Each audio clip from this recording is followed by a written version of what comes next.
안녕하세요. 얼마 전에 쓸데없는 짐덩어리를 다른 사람에게 떠넘기고 드디어 홀가분해진 30대의 평범한 돌싱녀입니다. 결혼을 하고서 마냥 행복하게만 사는 여자는 아마 없을 거라고 생각해요. 알게 모르게 가지고 있는 비밀도 있을 것이고 숨기고 싶은 것도 있을 수 있죠. 남들에게는 항상 잘 사는 것처럼 보이고 싶지만 사실 다른 사람 도움을 받아서라도 벗어나고 싶은 상황도 있기 마련이잖아요.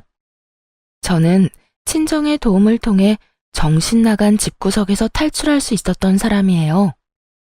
그리고 그런 제 탈출 과정을 다른 분들과도 나누고자 이렇게 사연글을 쓰고 있죠.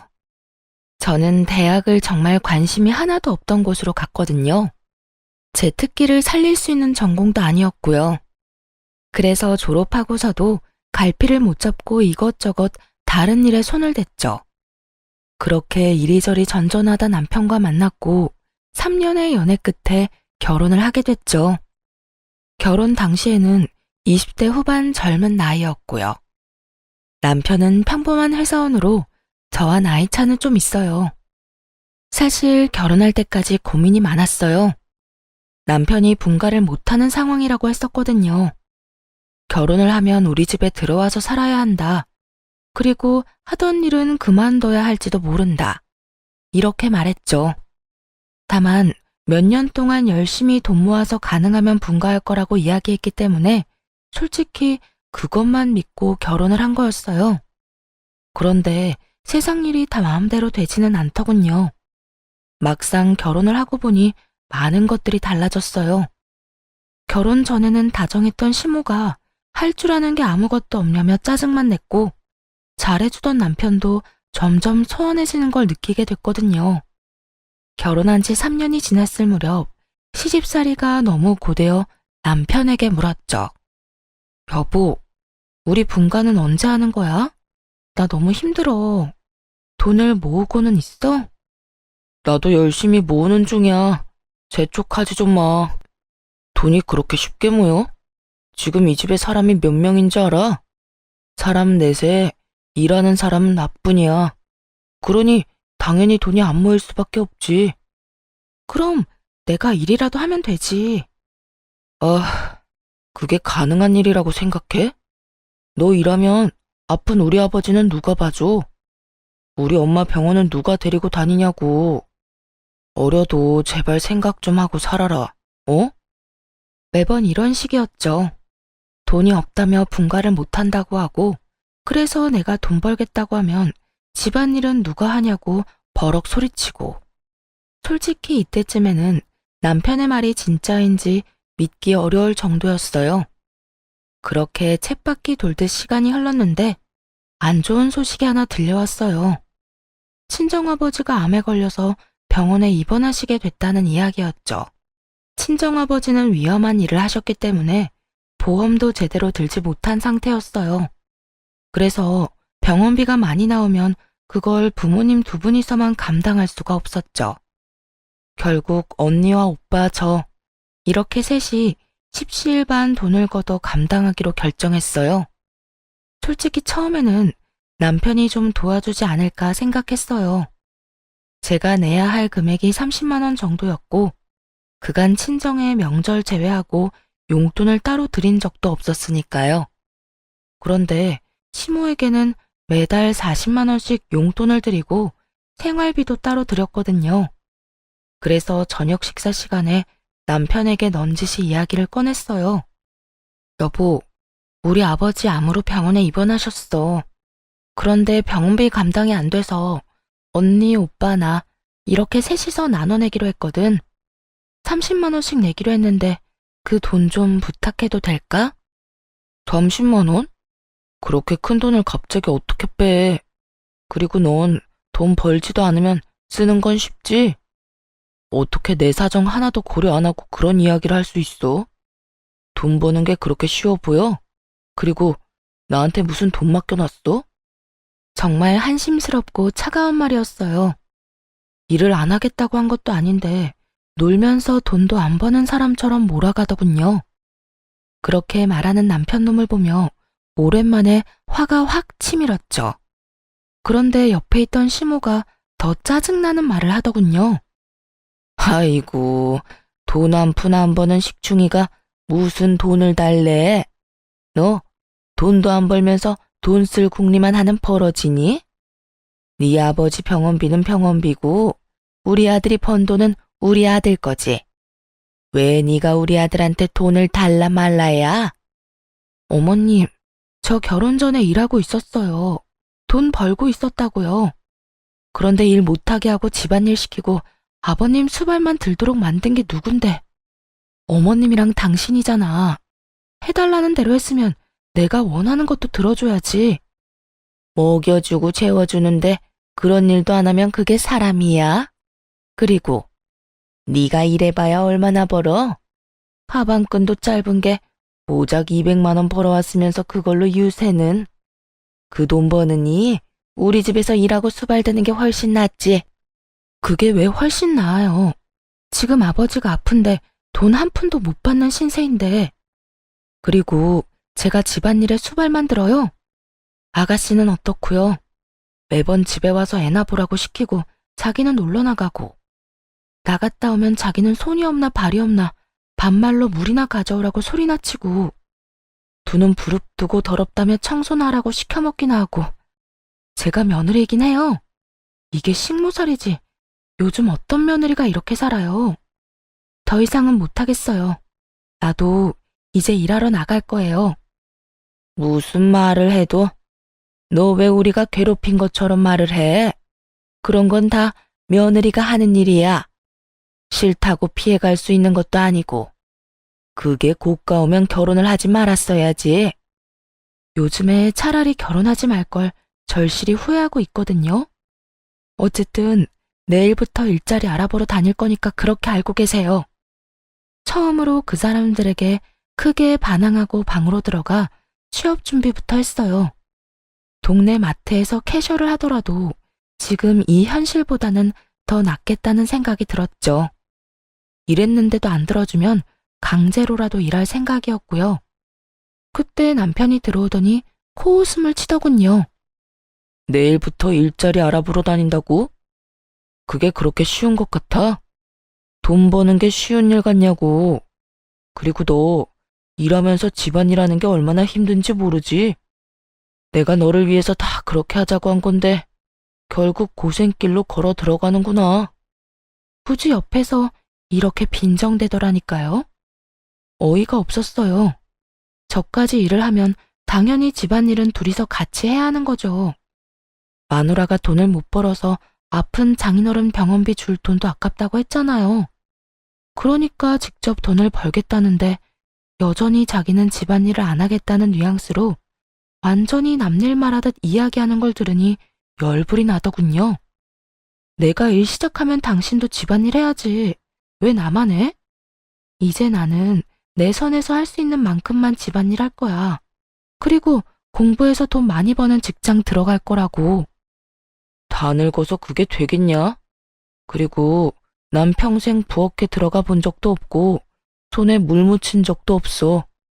그러니까 어차피 다 네 일이 될 거야. 혼자 알아서 잘해봐. 그러고는 태연스레 자기 할 일을 하더군요. 너무나 화가 나고 오기가 생겼어요. 어떻게든 남편 눈보다 더 돈을 잘 버는 직장에 들어가 떵떵거려야겠다고 생각했죠. 하지만 공부를 하려면 시간이 필요했고 학원에 다니려면 돈도 필요했어요. 물론 제게는 둘 다 없었고요. 게다가 그 다음날 학원을 알아보려고 나가려니 시모가 저를 붙잡더군요. 그러고는 아주 비웃으며 말했어요. 네가 할 줄 아는 게 뭐가 있어? 그럴 시간에 집안일이나 꼼꼼하게 해.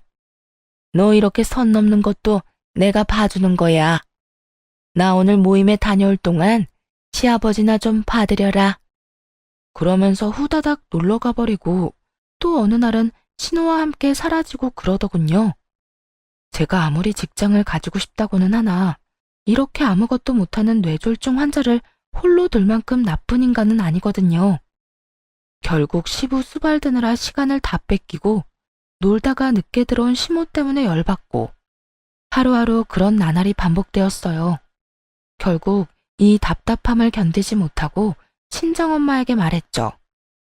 엄마, 공부하고 하고 싶은데 시댁에서는 도움을 하나도 안 줘. 나더러 네가 뭘 할 수 있겠냐고. 그럴 시간에 시아버지 수발이나 들라고 하는데 진짜 미치고 팔짝 뛰겠어. 게다가 더 열받는 건 시어머니가 매번 시아버지랑 나만 두고 집을 나간다는 거야. 내가 아무 데도 못 가게. 진짜 미치겠어. 에휴, 우리 딸, 네가 고생이 많다. 시집살이라는 게 그렇지. 나는 너 결혼하면서 그 집에 들어가 산다고 했을 때부터 느낌이 별로 안 좋았어. 한번 그렇게 살기 시작하면 분가가 쉽지 않거든. 그 상태가 편해지면 아무도 놓아주려고 하지 않을 테니까. 그러면 엄마가 좀 도와줄까? 네가 아무리 말해도 안 듣는다면 내가 사위한테 이야기하는 방법도 있지. 엄마가? 그렇게 해주면 나야 좋지. 그런데 어떻게 할 건데? 그런 대화를 나누고 그날 저녁 식사 시간에 남편에게로 전화가 왔어요. 발신이는 당연히 친정엄마였죠. 저는 아무것도 모르는 척하고 있었어요. 그래, 이서방, 나야. 다른 게 아니라 이번에 자네 장인이 병원에 입원했단 소식은 들었지? 네, 장모님. 들었습니다. 죄송합니다. 저희도 식구가 많은데 버는 돈은 한정적이라. 병원비는 드리기 어려울 것 같다고 와이프에게 말해두었어요. 자네 형님이랑 처형이 막내만 돈 못 낸 거에 대해 불만이 상당히 많아. 다들 힘든 처지에 그쪽만 유별나게 군다고. 그래서 내가 일을 하겠다고 했어. 나라도 나가서 돈을 벌어야 병원비가 충당이 될 것 같아서. 대신 내가 일하러 가면 자네 장인이 혼자 남게 되거든. 그러니까 그동안만이라도 우리 딸이 아버지 병수발 들도록 해줄 수 있겠나?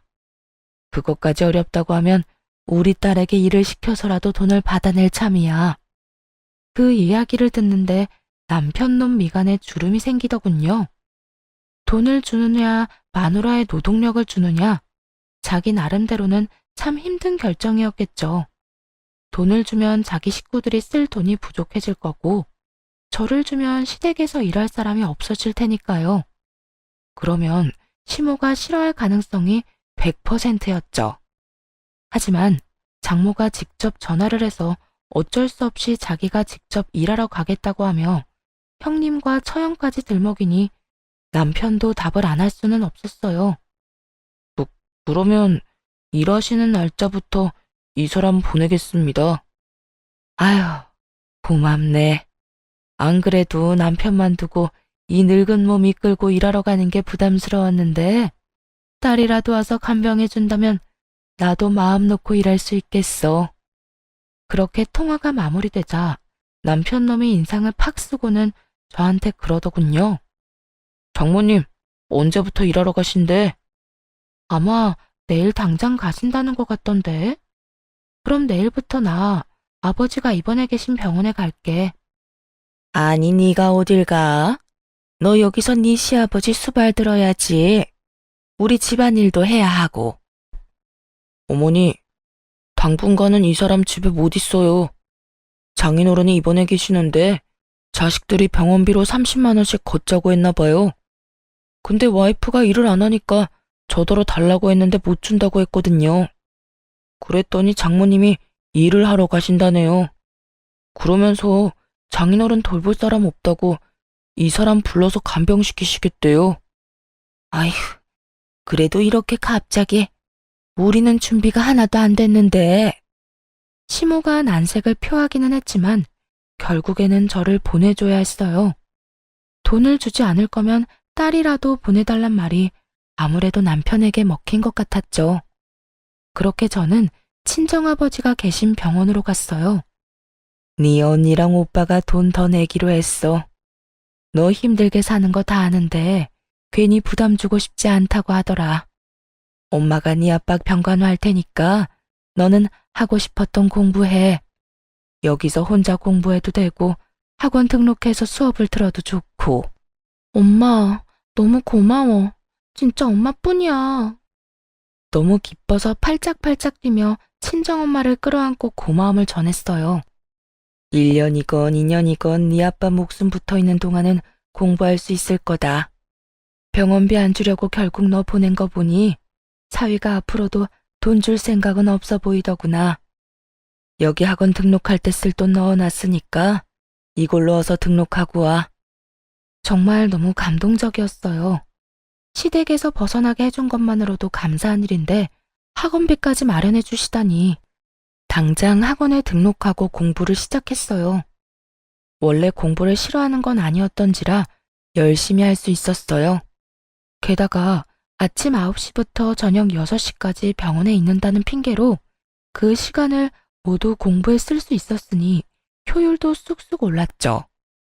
그렇게 1년 만에 공인중개사 시험에 합격하게 됐어요.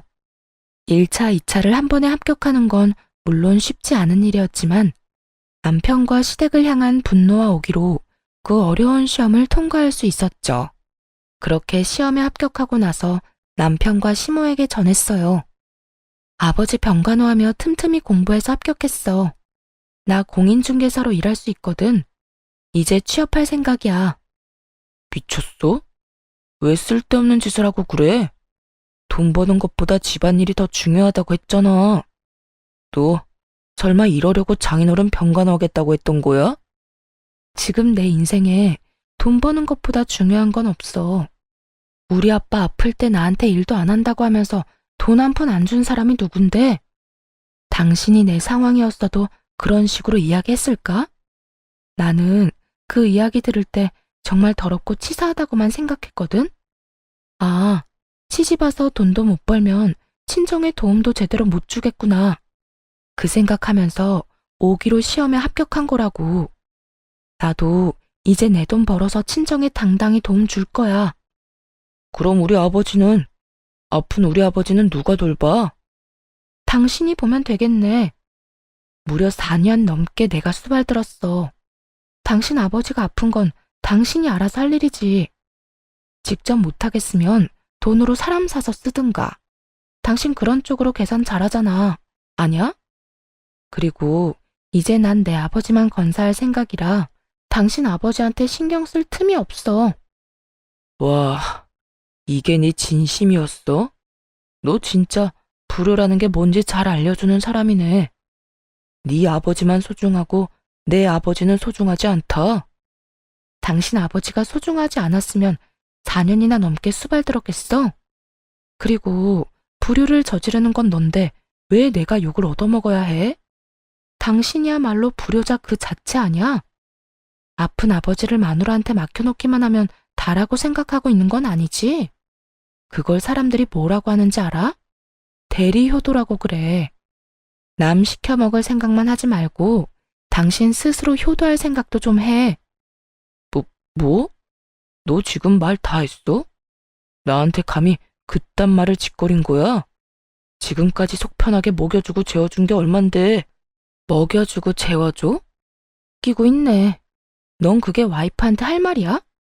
먹여주고 재워주는 대신 죽어라 일 시킬 거면 그게 식모살이랑 뭐가 달라. 차라리 가정부가 더 낫겠다. 돈이라도 받지. 먹여주고 재워준다는 명목하에 돈 한 푼 안 주고 식모살이 시켜놓고는 이제 와서 뭐?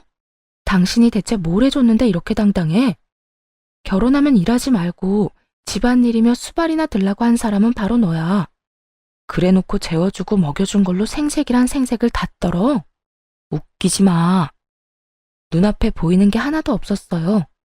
시험 합격이라는 추진력을 얻어 자신감이 가득 찬 상태였거든요. 정말 그 전부터 하고 싶었던 말을 다 했던 것 같아요. 이 상황을 깨부셔야 어떻게든 진전이 있을 거라 생각했거든요. 그런데 밖에서 저와 남편의 실랑이를 다 들었는지 시모가 갑자기 방으로 들어와 난리를 쳤어요. 얘 말하는 것 좀 봐라. 이제 돈 좀 벌 거라고 아예 유세를 떠내. 내가 왜 여태 너한테 일 못하게 한 줄 아니? 이럴까봐 그런 거였어. 어쭙지 않게 번 돈 다 친정에 갖다 바칠까봐. 우리가 너한테 해준 게 얼만데 왜 그 돈을 다 친정에만 주려고 하는 거냐? 당연히 네가 버는 돈의 반은 우리 거지. 저 세상 논리를 펼치며 제가 번 돈의 지분이 자신들에게도 있다는 시무를 보고 너무나 어이가 없어서 할 말을 잃어버리고 말았어요. 말을 잇지 못하고 있자 시무가 아주 기세등등해서 그러더군요. 우리한테 돈 다 줄 거 아니면 일하지 마. 아니면 네가 번 돈으로 그동안 못하는 집안일 책임져야지. 네 시아버지 돌볼 간병인도 고용해야 하고 요리해주고 청소해줄 사람도 구해야 하고 너 때문에 못하는 거니까 네 돈으로 해야 할 거 아니냐. 그거 다 해결하기 전에는 일하러 못 간다. 네가 없으니 다 못하는 일 맞잖니? 집안일 할 사람이 없는데. 왜 집안일 할 사람이 없어요? 집에서 제일 하는 일 없는 사람이 하면 되죠. 너 지금 이 늙은이한테 일 시키려고 하는 거냐? 어떻게 그런 짓을 할 수가 있어? 솔직히 집에서 하는 일 없으시잖아요. 사부작 왔다 갔다 하며 청소, 빨래, 요리해두는 거 일도 아니죠. 그리고 맞벌이하는 부부들은요, 보통 집안일을 나눠서 해요. 둘 다 돈 버니까 집안일도 나눠서. 아시겠어요? 제가 돈도 벌고 집안일도 다 할 거면 결혼은 왜 했겠어요? 차라리 혼자서 속 편하게 살지. 대화를 할수록 이 상황이 비정상이라는 걸 깨닫게 됐어요. 웬만하면 결혼 생활을 유지해야겠다고 생각한 것도 잘못됐다는 걸 알게 됐죠. 이건 평범한 상황이 아니었고 정말 이혼을 해야만 하는 상황이었으니까요. 며느리를 이따위로 취급하는 시댁에서 더 이상 살 필요가 있을까 싶었어요. 게다가 이제는 돈을 마련할 수 있는 최소한의 자격도 생겼잖아요. 그걸 생각하니 없던 용기도 막 솟더라고요. 말을 한마디도 안 지는구나. 너 못 나간다. 밖으로 못 나가. 강경한 제 모습에 시무는 문고리를 잡고 못 나가도록 막아버리더군요. 이에 지지 않고 시무의 손가락을 하나하나 떼어가며 말했어요. 내가 왜 이딴 취급받으면서 당신들하고 살아야 하는 건지 모르겠어. 우리 이혼하자. 나 당신이랑 그리고 당신의 가족이랑 더는 못 살 것 같아. 여보, 무슨 소리야. 이혼은 무슨 이혼? 우리가 왜 이혼을 해? 이제 일 좀 시작한다고 막 들떠서 그렇지? 그거 한때야. 나중에 거품이라는 걸 알게 될 거라고. 거품이든 뭐든 난 더는 이렇게 못 살아. 5년 동안 이 집에서 식모살이 하며 산 것도 진짜 대단하다고 생각하거든? 그러니까 제발 이혼 좀 해줘. 나 이런 데서 시달리다 죽기 싫으니까. 그렇게 소리를 빽 지르고 친정으로 와버렸어요. 짐들을 다 놔두고 왔지만 나중에 몰래 가서 가져올 생각이었고요. 시댁에서 나와 가장 먼저 한 일은 변호사를 만나는 일이었어요. 그리고 바로 이혼 소송을 접수했죠. 그날 저녁 시모에게서 전화가 계속해서 오더군요. 전화를 안 받으니 그 다음에는 문자까지 왔어요. 이혼은 무슨 이혼이냐. 내 눈에 흙이 들어가도 이혼은 안 된다. 너는 죽어도 이 집 귀신이다 등등. 이런 무시무시한 문자를 많이도 보내더군요. 참 웃겼어요. 묵묵히 일만 하던 식모가 이제 자기 살 길 찾아 떠나려니 이렇게 앞길 막으려는 사람이 많은가 보다 싶었죠. 시간이 흐르고 남편과의 이혼, 그리고 새로운 직장에 적응하기 등 그런 것들로 하루하루가 굉장히 버겁고 힘든 상황이 되었어요. 솔직히 다른 거에 신경 쓰고 싶은 생각도 없었죠. 그런데 하루는 웬 여자가 저를 찾아온 거 있죠. 처음에는 집 보러 온 고객인가 싶었는데 저를 콕 집어 잠깐 밖에서 보자더군요. 누구냐고 물었더니 남편 이름을 대며 할 이야기가 있다고 하는 거예요. 그 여자가 꺼낸 이야기는 충격적이었죠. 나요. 그 사람 애인이에요. 그런데 그 사람이 당신 때문인지 나하고 결혼을 빨리 안 해주더라고요. 이혼을 한다고 했는데 어떻게 됐는지 이야기도 안 해주고. 그래서 그 사람 등 떠밀어주려고 당신 만나러 온 거예요. 우리를 위해서 빨리 이혼해주면 안 될까요? 뜬금없이 등장해서는 정말 기세등등한 상간녀였어요. 저는 남편에게 상간녀가 있는 줄도 몰랐거든요. 이혼을 결정하고 나서는 신경 쓸 겨를도 없었으니까요. 그 전에는 시험 공부 때문에 바빠서 눈치도 못 챘고요. 솔직히 처음에는 화가 엄청 났거든요. 아픈 장인에게 줄 병원비는 없으면서 여자한테 쓸 돈은 많나 하는 생각 때문에요. 이혼을 결심하기 전이었다면 계속해서 화나고 열받았을 텐데 남편 측이 이혼을 안 해주고 있는 이 상황에서는 무척이나 환영할 만한 등장이었죠. 솔직하게 말해서 제 입장에서는 막을 이유가 전혀 없잖아요. 나 대신 그 지옥불에 스스로 들어가겠다는 용감한 여인을 말이에요. 누가 봐도 제가 그 사람이랑 더 잘 어울려요. 그리고 그 사람이 저한테 쓴 돈도 어마어마하고요. 저는 사랑하지 않으면 그렇게 못한다고 생각하거든요. 남편의 어디가 좋아서 결혼하려고 하시는 건지 물어봐도 되나요? 우선은 돈을 잘 벌잖아요. 그리고 저한테 잘 쓰기도 하고. 무엇보다 잘해주니까 여자로서 마음이 혹할 수밖에 없죠. 그거면 끝 아닌가? 듣자 하니 와이프한테는 돈도 잘 안 쓰고 잘해주지도 않는다고 하던데. 솔직히 그러니까 지금 그런 꼴로 다니시는 거겠죠. 저는 그 사람이 명품 가방도 선물해주거든요. 상간녀가 들고 있는 가방은 정말 몇백만 원짜리 명품 가방이었어요. 그걸 보고도 화가 나기는커녕 도리어 차분해졌죠. 그래, 이 사람한테 모든 걸 넘기자. 사실 그 생각만 들었거든요. 좋네요. 그럼 그쪽이 그 사람 가지세요. 저는 딱히 이제 필요 없거든요. 저한테는 돈 쓰기 싫어하는데 당신한테는 잘만 쓴다니 다행이네요. 그런데 대신 이거 하나는 알아둬요. 난 당신한테도 위자료 받을 거예요. 상간녀 위자료 청구 소송 알죠? 그 사람이 유부남인 거 알고 당신이 먼저 찾아와서 이혼해달라고 말했으니까요. 나는 이제 더 이상 그 사람하고의 관계에서 손해보는 짓은 안 하고 싶거든요. 뭐, 맘대로 해요. 어차피 그 위자료도 그 사람이 내줄 거니까. 난 이렇게 해도 저렇게 해도 상관없어요. 자신만만한 상간녀 모습을 보며 너무 웃겼죠. 자기가 가려는 길이 가시밭길인 걸 알고 있는 걸까요? 아니, 알았다면 찾아와서 이런 좋은 제안을 하진 않았겠죠. 서로 헤어지기 전에 마지막으로 물었어요. 그거 말고 저한테 할 말 있어요? 그 사람 월급이 얼마 정도인지 알아요? 그건 왜요? 당신한테는 돈 많이 쓴다면서요. 그럼 많이 벌겠지. 나한테 한 달에 100만 원씩 꼬박꼬박 주긴 했거든요.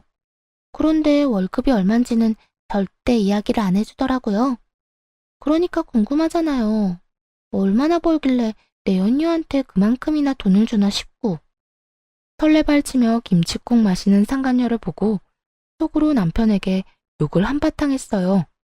남편이 자기 월급은 300만 원밖에 안 된다고 했었거든요. 시댁에서 쓰는 돈의 규모를 보면 실제로도 딱 300만 원 정도 쓰고 있었고요. 그런데 알고 보니 실제 월급이 400만 원인 거잖아요. 저와 시모에게까지 월급을 줄여서 이야기한 거더군요. 솔직히 화내고 싶었지만 이제 앞으로는 볼 일 없는 인간이니 그냥 혼자서만 알고 있으려 했어요. 화나는 것과 별개로 상간녀와의 만남은 매우 유익한 시간이었어요. 그때 나눈 대화 덕분에 수월하게 이혼할 수 있었거든요. 배우자의 유책 사유를 밝히는 게 제 상황에서는 좀 애매했거든요. 법적으로 따지니 괴롭힘의 증거가 부족해서 좀 걱정스러웠는데 이렇게 떡하니 외도한다는 사실을 알려주는 사람이 나타나서 다행이었죠. 당연히 저한테 더 좋은 쪽으로 판결이 났고요. 결국 위자료의 재산 분할까지 살뜰하게 챙길 수 있는 건 다 챙겨서 이혼했어요. 그리고 상간녀 소송까지 진행해서 그 위자료도 빠짐없이 청구했죠. 상간녀의 존재가 드러난 뒤에 남편놈이 시댁에 이야기를 했을 거라고 생각했어요. 불륜 때문에 남편놈이 이 이혼 소송에 저 지고 들어간 거니까요. 이에 대해 설명을 하려면 당연히 다 밝혔을 거라 생각했는데 시모에게 이야기조차 안 했더군요. 그리고 시댁에 상간녀가 들어갔다는 이야기도 없었고요. 그 사실을 어떻게 알았냐고요? 이혼 판결이 난 날 시댁집에 제 물건을 가지러 잠깐 들렀거든요. 솔직히 가져올 짐이 많지는 않았지만 버리기 아까운 물건들이 몇 개 있어서요. 그렇게 시댁에 들어갔더니 시모가 씩씩거리며 집안을 청소하고 있더군요. 그러고는 저를 보더니 폭발한 듯 화를 냈어요. 너 여기가 어디라고 와? 이혼했으면 얼굴도 들이밀지 말아야지. 내가 지금 너 대신 집안일 하느라 죽어나는 거 안 보이니? 며느리가 돼서 이거 하나 못하겠다고 이혼이나 하고 집 나가고. 잘하는 짓이다. 망할 것 같으니라고. 우리를 이렇게 물 먹여놓고 나가서 잘 살 수 있을 것 같아? 넌 나가자마자 망할 거야. 하는 일마다 다 재수가 없을 거라고. 이 천하의 재수없는 년아. 네네. 그런데 왜 어머님이 청소를 하고 계세요? 이 사람 내연녀 있는데요. 사귀는 사람 있어요. 몰래 바람 피운 여자. 그 여자가 이 집에 그렇게 들어오고 싶어 하던데 왜 안 왔나 모르겠네요. 그 여자한테 시키면 되잖아요. 뭐? 그런 여자가 있어? 너 왜 숨겼어? 그런 여자가 있으면 당장 데려와야지. 봐라. 너 같은 거 없어도 우리 집에 여자가 넘쳐난다. 우리 아들 마누라 자리를 탐내는 여자가 이렇게 많아. 어머니, 아직은 시기상조예요. 불러서 뭐 어쩌시려고요? 일단 나중에 좀 더 시간이 지난 뒤에 불러서. 그동안 내 어깨며 허리며 다 못 쓰게 되면 네가 책임질래? 난 이제 못한다. 힘들고 아파서 더는 못해. 며느리감이 있는데 왜 안 데려와? 일을 시키면 저처럼 도망갈까봐 남편 놈은 상간녀를 부르기 꺼리는 느낌이었어요. 하긴 그럴 가능성은 충분히 높았죠. 상간녀가 얌전히 집에서 일할 만한 관상은 아니었거든요. 돈 때문에 남편과 저를 하루빨리 찢어놓으려는 여자였는데 여기서 시모가 시키는 대로 일을 한다고? 절대로 그렇게는 못할 사람이에요. 그런데 남편이 상간녀를 안 데려오면 이야기가 진행이 안 되잖아요. 저도 내심 이 집안이 풍비박산 나는 거 보고 싶었거든요. 그래서 몰래 그 여자한테 문자 보냈어요. 남편 놈 어머니가 당신 보고 싶어 하니까 당장 달려오라고요. 야무지게 지도도 첨부해서 말이죠. 그리고 두 번째 폭탄을 시모 앞에 터뜨려줬어요. 하긴 데려오기 좀 그럴 수도 있죠. 그 여자 데려오려면 월급 이야기도 솔직하게 해야 하니까요. 월급? 그게 무슨 소리야? 이 사람이 그동안 저랑 어머님 속이고 상간녀한테 매달 100만 원씩 줬대요. 세상에, 월급이 300인 줄 알았는데 400이더라고요. 그중에 100만 원이나 매달 내연녀한테 쓰다니 얼마나 통 큰 사람이에요. 어머니한테는 꼴랑 용돈 40만 원만 주던 사람이. 제 말에 정신이 획가닥 돌았는지 시모의 눈이 뒤집어지더군요. 이 미친놈이 여자한테 100만 원씩 줬다고? 야, 네가 진짜로 미쳤구나. 어떻게 집도 아니고 밖에다가 그렇게 돈을 뿌리고 다녀? 그래놓고 여태 돈 없다고 용돈을 40만 원만 줬어? 이 천하의 나쁜 놈 같으니라고. 너 엄마는 줄 돈 없다고 속이고 바람 피우는 년한테 돈 다 몰아준 거야? 시모도 화가 날 만하죠. 우리 아버지 아프다고 병원비 좀 달라 했을 때 돈 없다고 안 주던 놈이 원래는 100만 원이나 더 벌고 있었다는 걸 알았을 때 저처럼요. 저 대신 열심히 화내며 남편 놈 등짝을 두드리는 시모를 보고 묘한 희열을 느꼈어요. 그리고 옆에서 짐이나 부지런히 챙겼죠. 두 사람이 싸우거나 말거나 저하고는 이제 상관없잖아요. 구경하는 건 너무 재밌었지만 굳이 끼고 싶지는 않으니까요. 그런데 도중에 벨이 울리더군요. 혹시라도 남편놈이 돌려보낼까봐 손수 문을 열어줬어요. 상간녀가 등장하자 남편놈 얼굴이 부들부들 떨리기 시작하더군요. 너 여기 왜 왔어? 내가 때 되면 부른다고 했잖아. 상간녀에게 한 소리 하려는 남편놈을 맞고 상간녀에게 웃으며 말했어요. 어머, 잘 오셨어요. 저도 이제 막 짐 다 싸서 나가는 길이거든요. 앞으로 여기서 먹고 자고 함께 지내며 시부모님 수발 들고 식모살이 하시면 돼요. 저를 대신해서 말이죠. 그럼 당신 원하는 대로 해줬으니까 저는 이만 갈게요. 남편놈은 차마 고개를 들지 못하고 푹 숙여버렸고 시모는 잘한다는 듯이 흐뭇해하며 제가 하는 말을 듣고 있었죠. 상간녀는 당황스러운 표정으로 저와 남편을 번갈아가며 쳐다볼 뿐이었어요. 어리둥절해하는 그 여자를 놔두고 얼른 짐을 챙겨 잽싸게 집으로 돌아와 버렸네요. 남편 놈을 어렵게 반품했는데 다시 반송되기라도 하면 큰일이잖아요. 그 뒤에 들려온 소문의 내용이야 뻔했죠. 전 시모의 강력한 요구로 상간녀가 전 남편과 혼인신고를 했다더군요.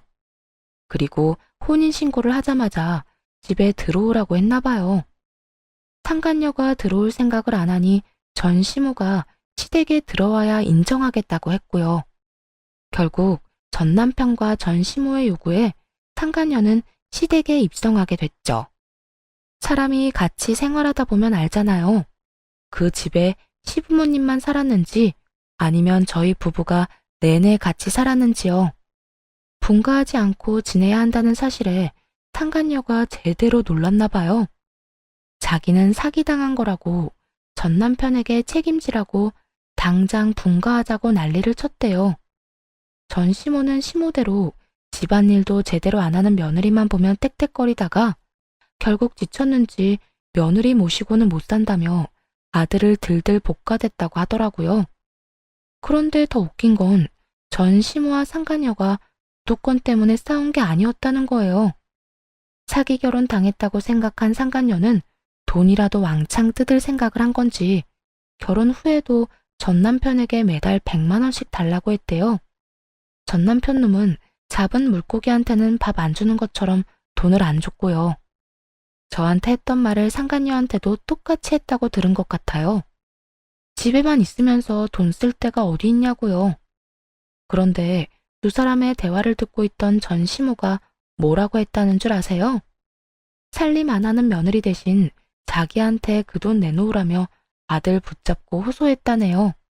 그러자 상간녀가 전 시모 머리채 붙잡고 늙은 노친네 운운하며 먼저 싸움을 걸었고 결국 전 시모도 상간녀의 머리를 쥐어잡으며 서로 피 터지게 싸웠다고 하더군요.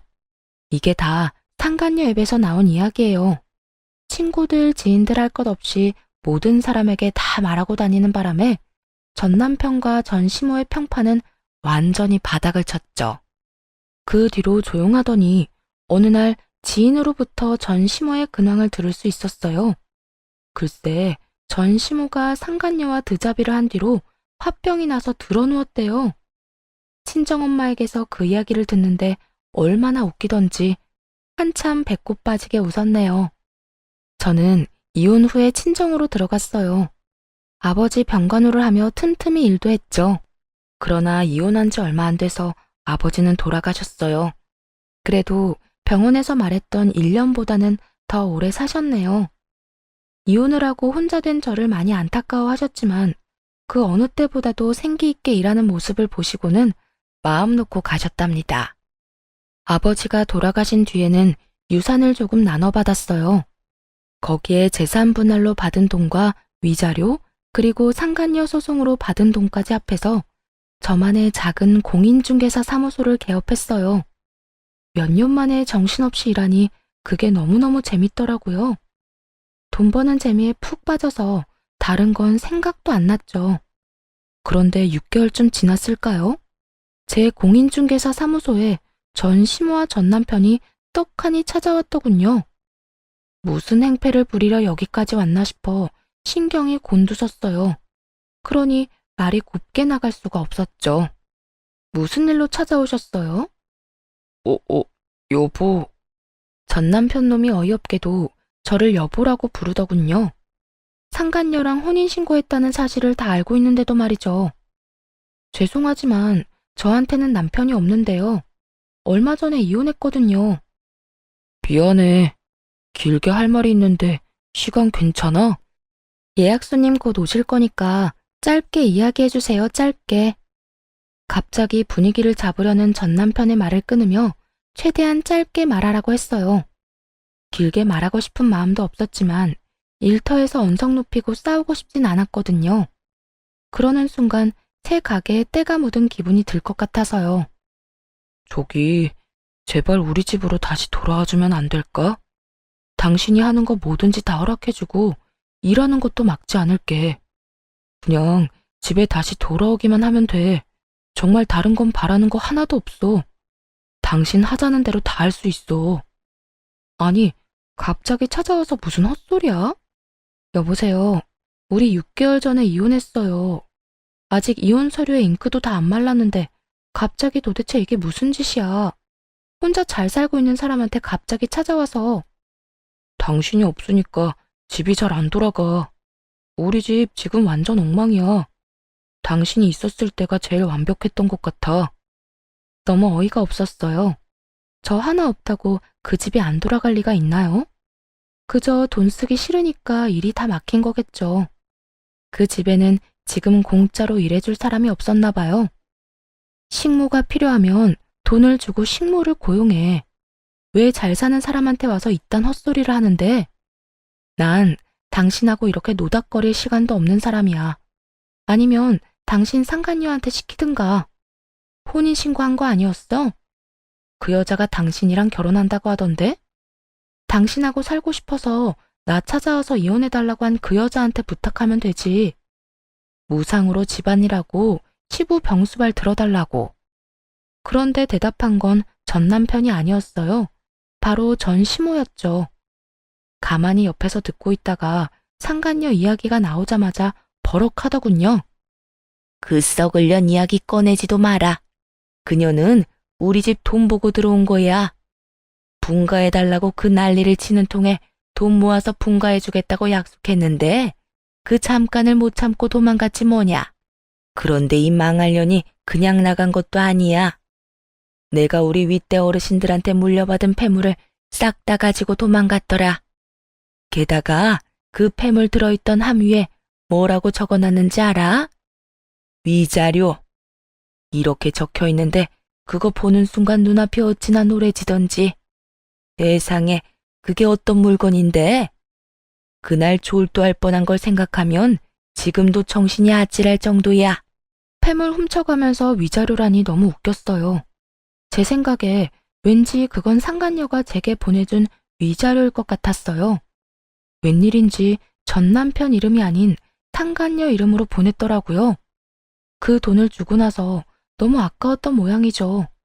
아니면 전 남편이 줄 거라고 생각했는데 안 줘서 냅다 그걸 들고 튄 걸 수도 있고요. 어머니는 왜 이 사람한테 그런 이야기를 해요?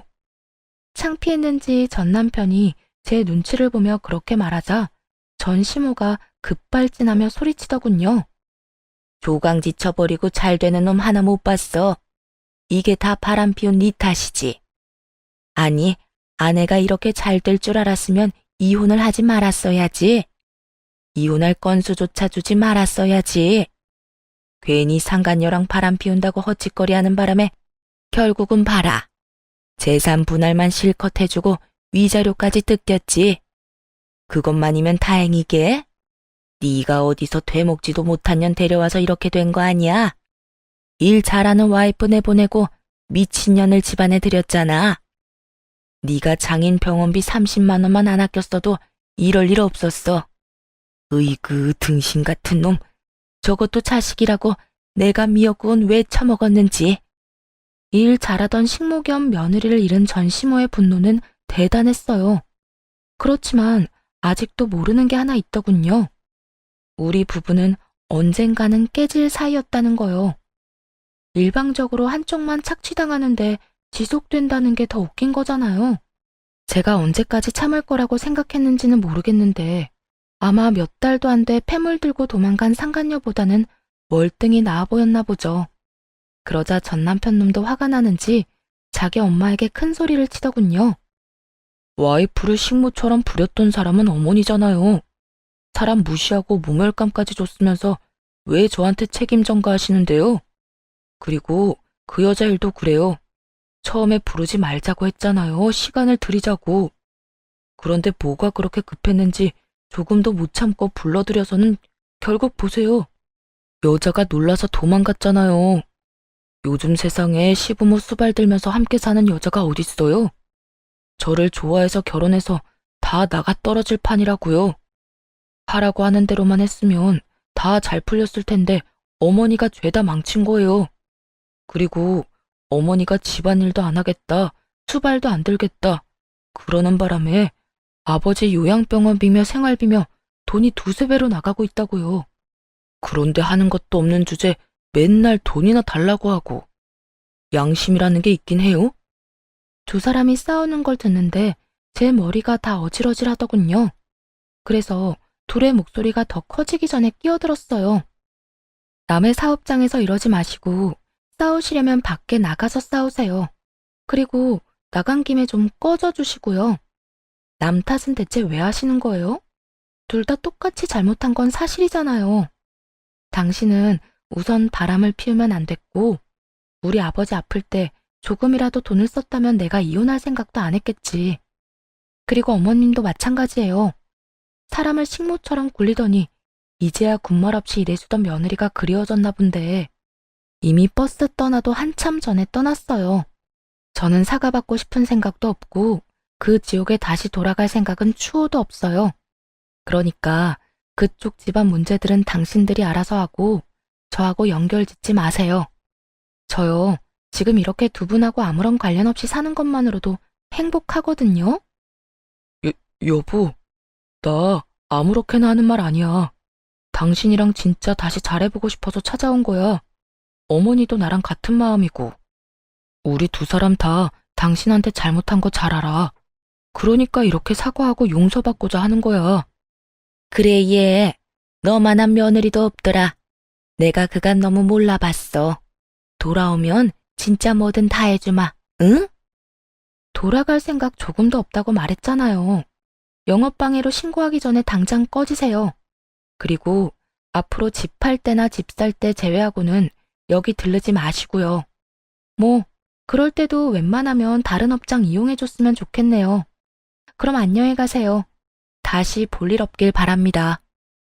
그렇게 말하며 밀어냈더니 결국은 찍소리도 못하고 나가버리더군요. 그 인간들 하는 짓 보니 웃기지도 않았어요. 있을 때는 소중한 줄도 모르고 막대하다가 결국 다른 사람한테 뒤통수 얻어맞고 뒤늦게 찾아와 용서를 구하는 꼴이라니. 다시 저를 찾은 것도 순수한 의도는 아니었을 거예요. 혼자서 나름대로 돈도 잘 벌고 있는 것 같고 잘 구슬리면 예전처럼 일해줄 거라는 그릇된 믿음이 있었기에 온 거였겠죠. 하지만 이제는 예전의 제가 아니잖아요. 그때는 아무것도 모르고 하라는 대로 했지만 지금은 전혀 다르거든요. 저도 제 가치를 알고 제 인생을 위해 당당하게 주장하는 사람이 되었으니까요. 저를 찾아왔다 간 후에도 전 시모와 전 남편이 제정신 못 차리고 또 싸워서 동네 주민들 민원으로 경찰까지 출동했다고 하더군요. 죽이 척척 잘 맞던 모자가 결국에는 앙숙이 되어버렸으니 조만간 그들이 살던 집이 매물로 나올 것 같다는 생각이 들었어요. 얼굴만 마주쳐도 싸울 텐데 계속 한 집에서 같이 살 수는 없을 테니까요. 이렇게 해서 그들과의 인연은 끝이 났네요. 저의 탈출도 정말 다행히 성공적으로 끝이 났고요. 저 사람들 틈바구니에 있었다간 제 몸이 남아나지 않았을 거예요. 여러분도 혹시 탈출해야 한다고 느낀다면 그곳에서 지체 없이 빠져나오세요. 당시에 힘들기는 했지만 지금은 행복해서 웃고 있으니까요. 제 사연글 재미있게 읽어주셨으면 좋겠네요. 모두 오늘 하루도 즐겁고 행복하게 보내세요.